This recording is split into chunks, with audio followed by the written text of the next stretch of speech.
There is a community of pianists and musicians that carries on one of the most prestigious traditions of music making dating back to the mid-19th century. This community, which includes great composers, internationally recognized performers, Grammy, Tony and Oscar winners, revolves around one single man. A pianist who made an insurmountable work behind the scenes, a modern unsung hero. Germán Diez Nieto. Germán Diez was born in Cuba and moved to New York in the 40s. He taught with immense patience and by example that in art there should never be a compromise. Every pupil of Germán remembers his piano lessons, and every pupil reminds him in a different and peculiar way.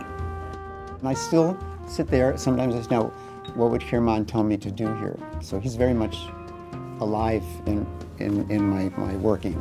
I was fascinated by his whole approach to music, and I asked him if I could study piano with him. It wasn't just about the technique, it was about the composition, it was about, the history, and it was about you in particular, your work, what you could bring to it, because we were all very different.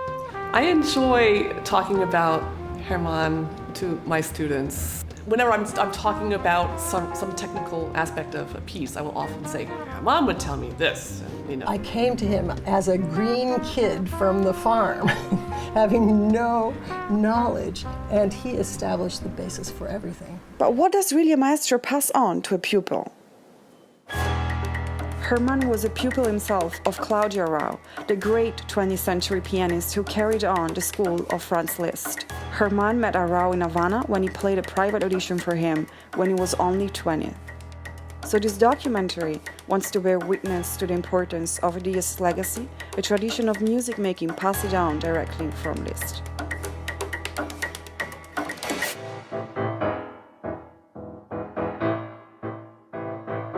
The first piano teacher of Germán was his older brother, the renowned Cuban pianist and composer, Alfredo Diez.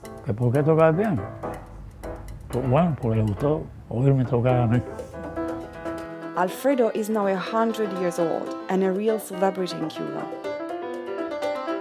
I brought him a piece he composed for his brother in 1943, which I found in Germán's library, to help me better understand who Germán Diez really was for him.